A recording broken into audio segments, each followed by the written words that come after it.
Hey there YouTube, good and bad, disaster report.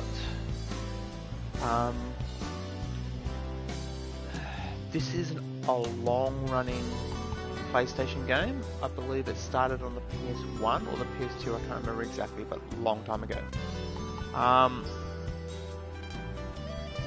do have an older version of it on the PlayStation 2. I believe it's the same game, but it had a different name because over where it's made, it had one name, but over for the West, it had a different name, and I believe it was called SOS. And I've got one called SOS the Final Escape or something like that on the PlayStation 2. Now, this one is obviously heaps better graphics and all that. Game. I've completed the story. I've completed the story once. The result I got was an okay result. It's not the result I wanted, but it's your decisions will alter the way the game ends. Like, will this person be rescued? Will this person not be rescued? Will this person like you? Will this person not like you? That sort of stuff. It all a bit like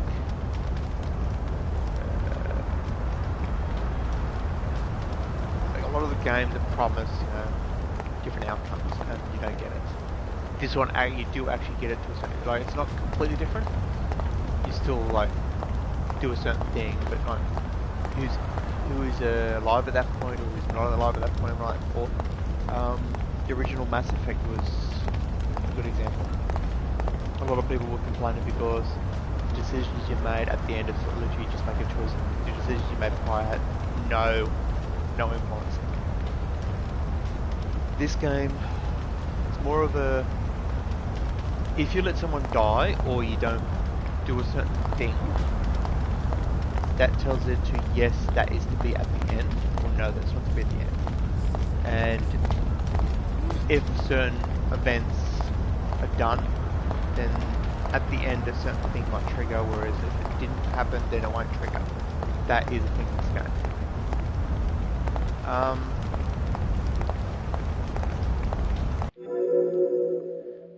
The map is kind of like the previous anime games I showed, the Keepers games.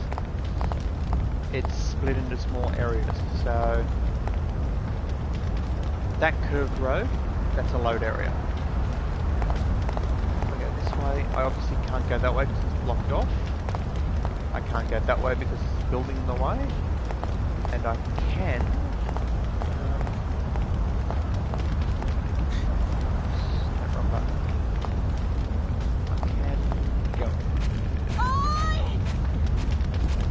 I'd go into the jewelry shop, which would do a load screen. I'll show you this. Go into the jewelry shop for it. That flash was the load screen. It's really good loads. There's not a great deal of waiting 20 minutes to have a load happen. Flash. Let's load it up this room. Some areas feel like camera locked, like the original Resident Evils. So if I come, there's an alleyway back here. You can still move the camera, but it feels very restrictive. But gameplay is actually really good. Story is great. You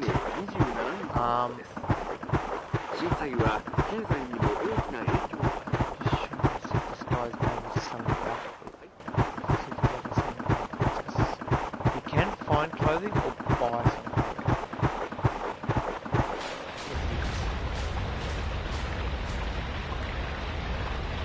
Oh, he's not.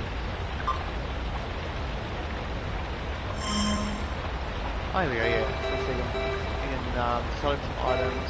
And you can buy some clothing. So you're going to buy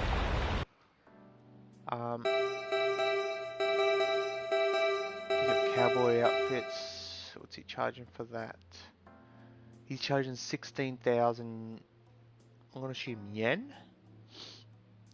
And I've only got 1,200. So I've got nowhere near enough to buy it. Replays, so if you complete the game you go back in, which is what I've done. It's like a game plus. All the stuff you've purchased and stuff like that carries across. So this outfit I've got was carried across. If you've earned like the 1,000 bucks you've got there, if I start another game, I will start with the $1,600.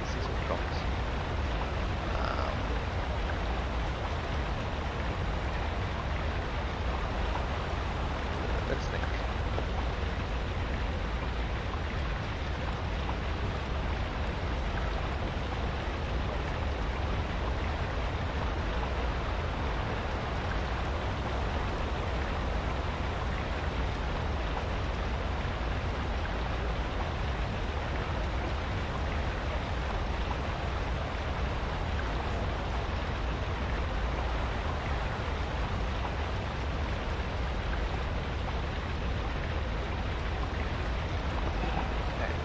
About that.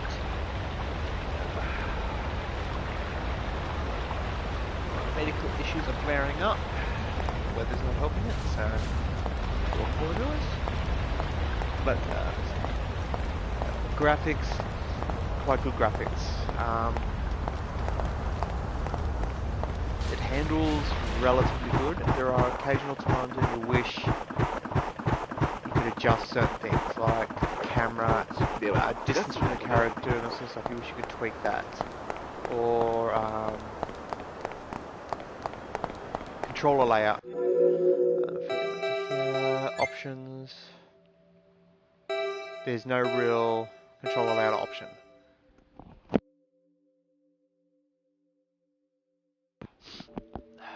Far out. People are people I've met.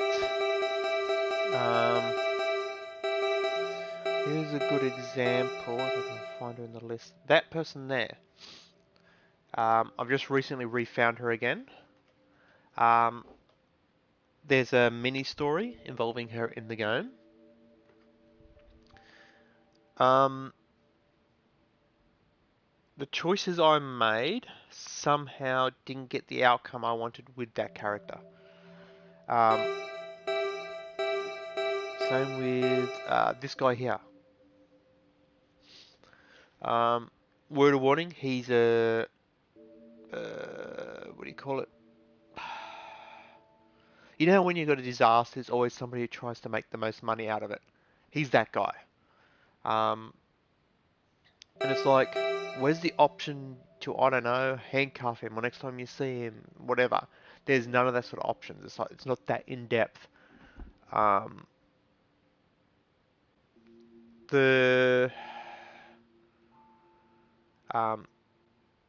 The one where it says he's a shady person would be, it's to sell your bottle of water for 2,000 yen.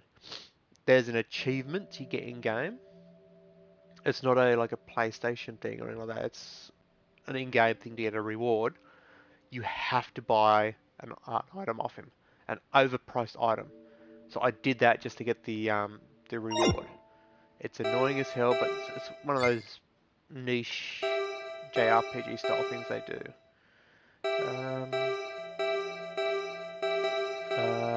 That waitress there, as you can see, she's actually right next to me. If I come back this way.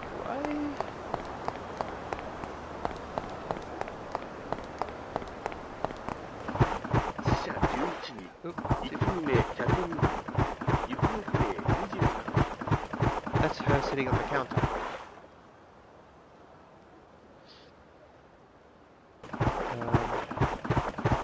There are points where you'll get after tremors, because it's the, in brackets, Japanese city it's based in. I don't know whether it's a real city or anything like that. If there's a tremor and stuff like that, there's a mechanic where you can do the whole, what would you call it? Brace yourself. And you also have to be cautious that you don't get hit by debris.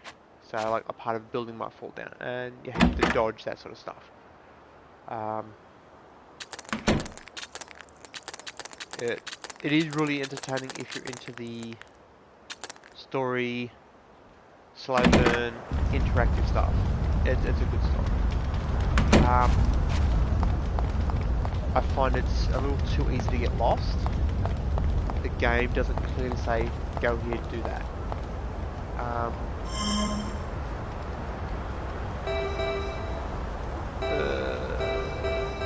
Actually, I won't go. I will head back to that other girl, the one I was saying that I didn't get the outcome I wanted. And going through there, you'll see like how detailed the world is. Like, puts games like Cyberpunk, Metal Gear Solid, and actually all those kind of games actually gives them like a serious run for their money. It's like the world building in this game is actually really, really good. It isn't without its flaws. There are the occasional spots where you can see like the map ends there, stuff like that. But gameplay, solid. Audio, cheap but solid. As you can see if I look up, that building collapsed, so it's not one of the ones where you have to dodge it, it's just you turn up and it's already like that. This building around here, that one there, you're actually in it. Actually, it's not that one, it's on the other side of that one. You're actually, that white one there, just on the other side of it, there is a building. You're actually in it as it's collapsing. And there's that girl I was talking about.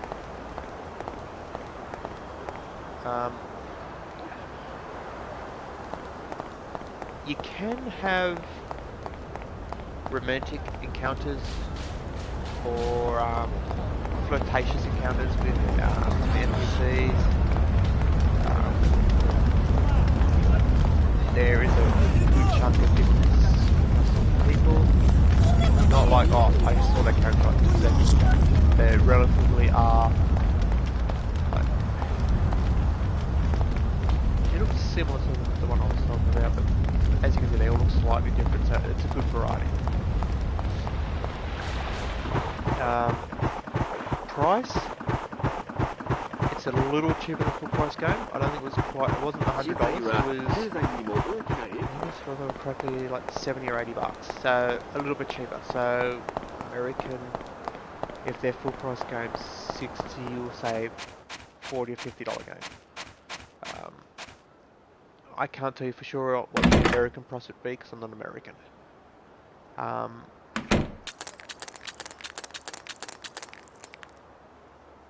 Without spoilers in and stuff like that, there's not a great deal I can tell you about the game. If I was to give it a score out of 10, it'll definitely be an 8 or a 9 out of 10. I can't quite give it a 10 out of 10.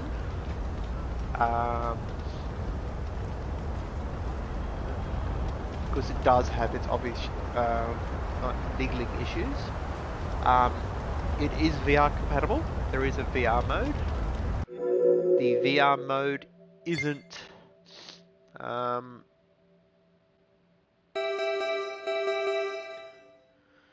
super high depth. It's an on-rail looking simulator basically. You push a button, your character slowly moves forward. It does help with nausea. It's not as nauseating as a lot of the VR games, but it's very restrictive. Like, you can only follow a certain path. You get to a certain point and it goes, do you want to go there, there, or there? You choose and it goes that way. But some outfits or objects, items, can only be obtained by finding items in the VR mode, which is a little sucky, because I really don't feel like setting up my VR just to play the VR section, just to unlock the certain items. Like for a... I'm try and remember how do I access that menu? can't remember how to access that menu. Anyway, there is a place. Oh, hang on, no, it's a save point.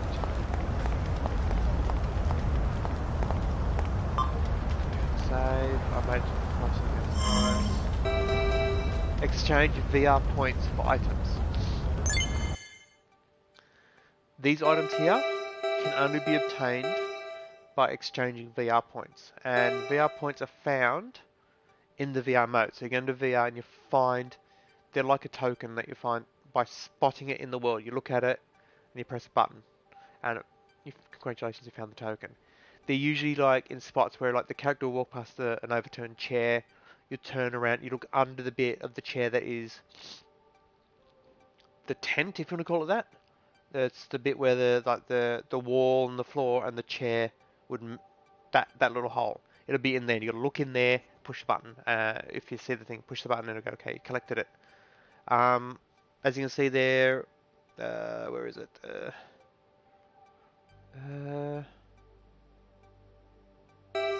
no, tell me, is it?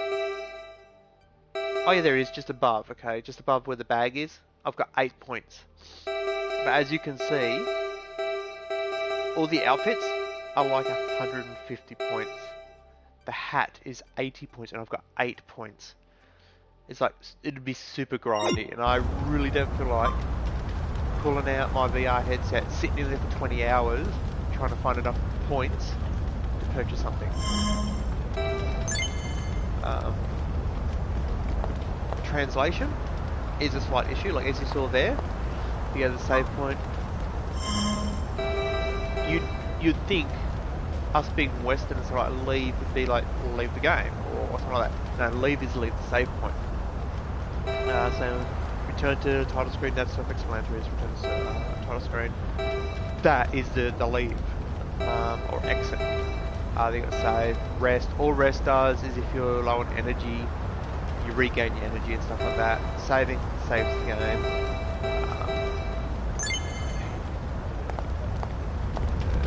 You do have a first-person pre-look, but it's not a true first-person. As you can see, I'm looking down. There's no character.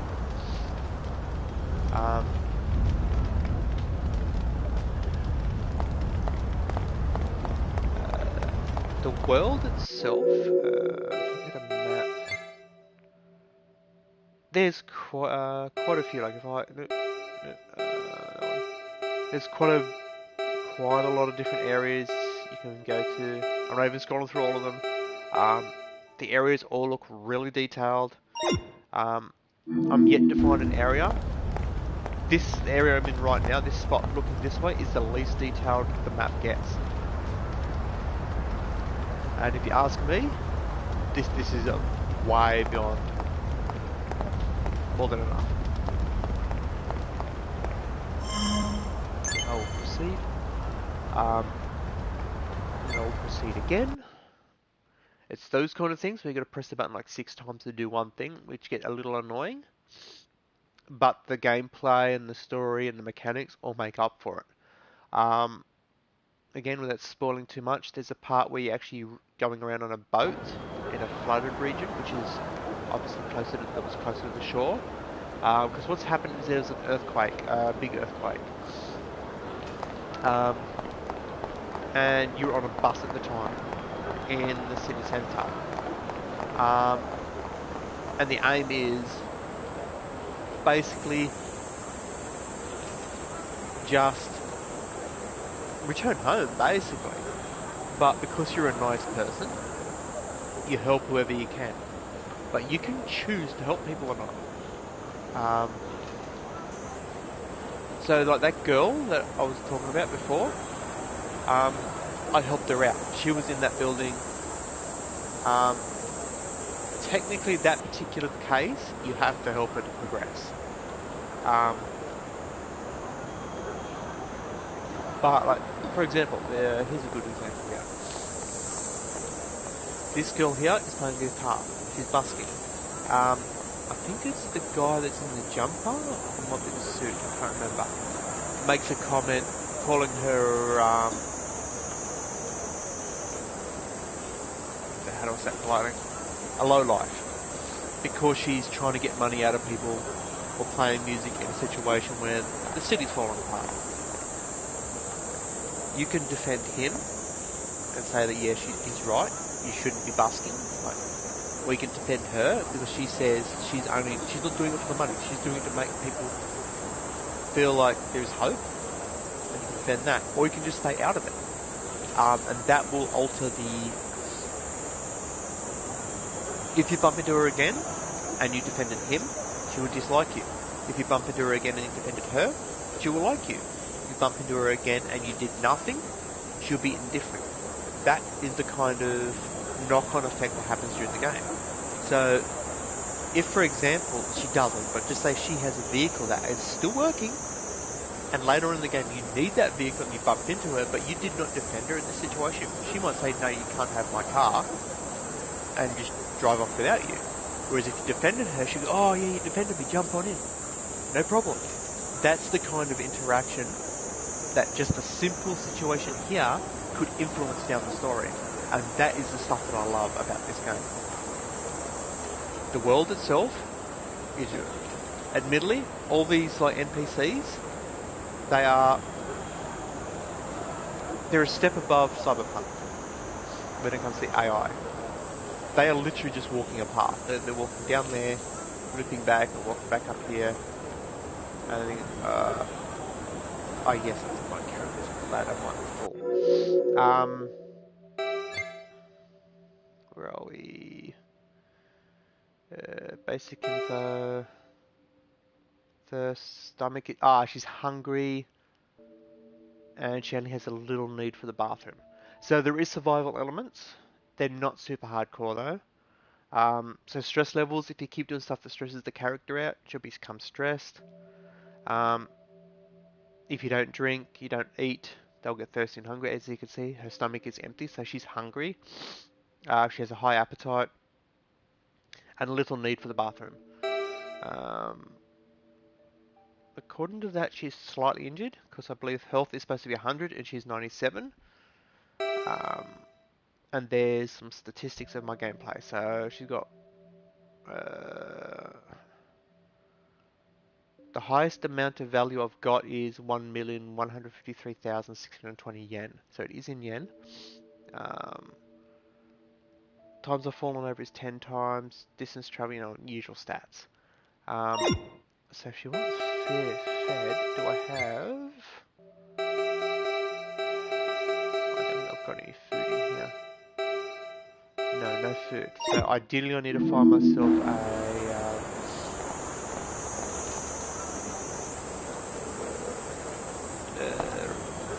not a restaurant. Oh, a restaurant would work. So here's the cutscene. I have music turned off so you can't see it, so you can't hear it playing. I can skip forward. Okay, here's the guy, he's the one that goes... There you go. Singing in the street, don't you think that's insensitive? There's your choices. There's no... I don't believe there's a time limit on it.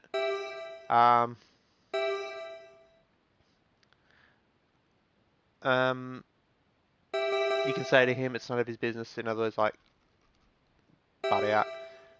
You agree, kind of agree, disagree, and to have no action. That's what I was saying before. You can like agree with him, disagree with it, or stay out of it.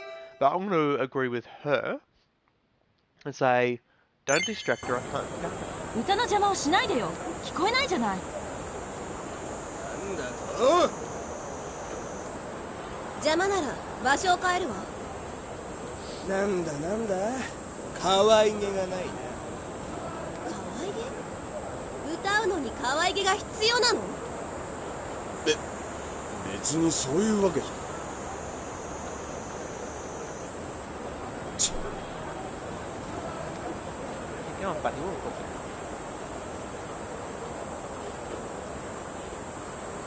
演奏を中断して申し訳ありません。今日はここまでにさせてもらいます。ありがとう。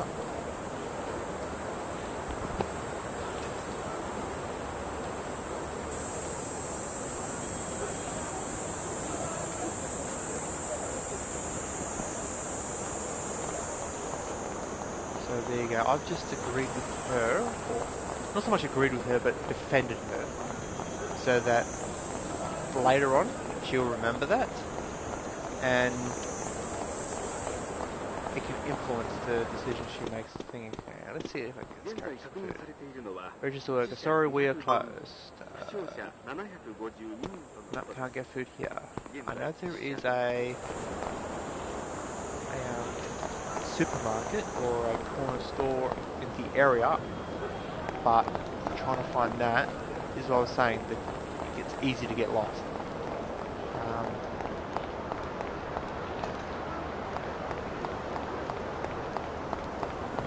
think it's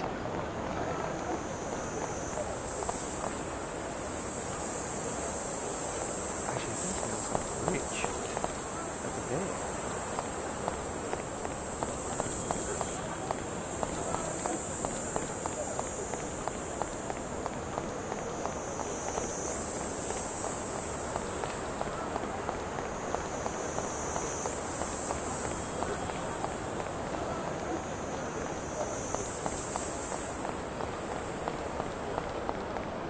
Now, to progress in the story, I've got to go into the building where I saw the guy earlier under that roller door, and I've got to get a key to a gate that goes under the bridge.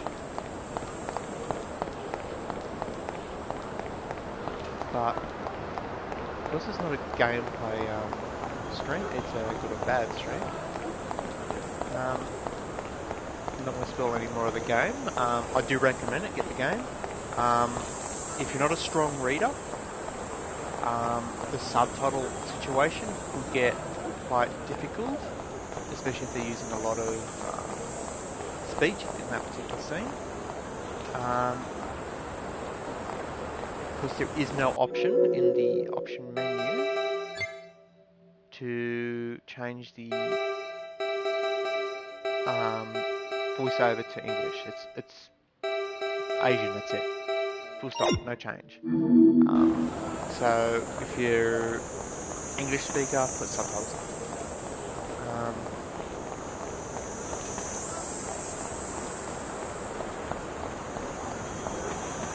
I'm not going to call it, it's 28 minutes.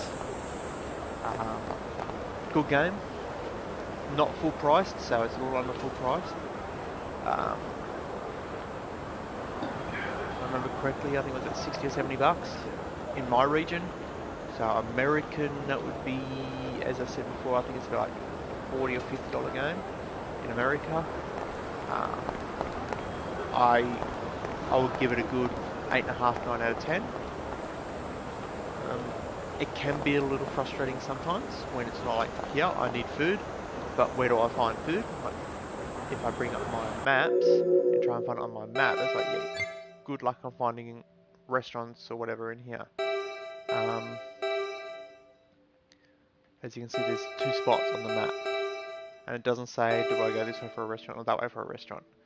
It's like a little bit of a, I don't know, marker or a zoomed out area, so I know exactly where to go. That would be really nice.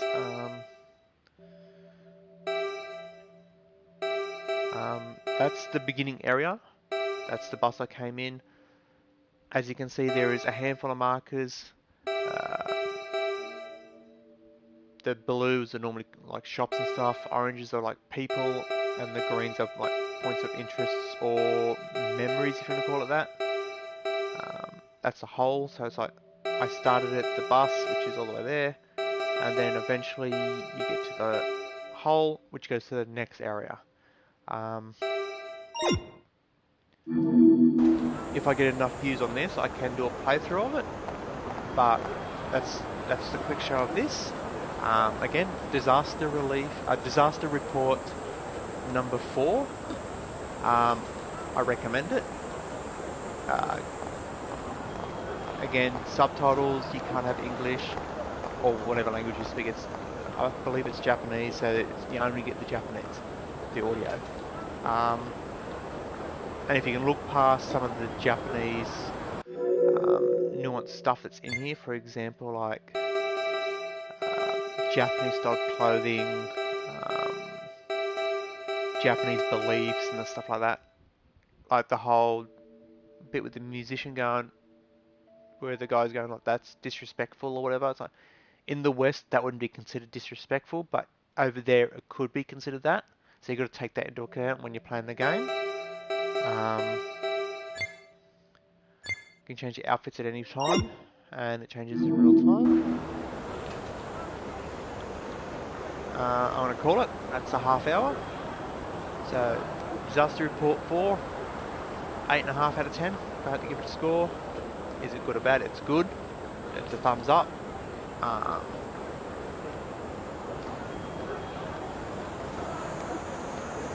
As you can see, graphically it's good. Gameplay is good. It's a little slow, so be prepared for that. It's not an action game, it's a reaction game. So don't go into it expecting like a Call of Duty or Daisy or anything like that. It's a lot slower than that. So yeah, there's my take on here on Disaster Report. Again, I'm going to try and do the good and bads beginning of the week, and my dream streams are at the end of the week on Thursdays. I'm going to call it. You take it easy, and I will catch you all next time. Stay safe out there and don't catch the bug.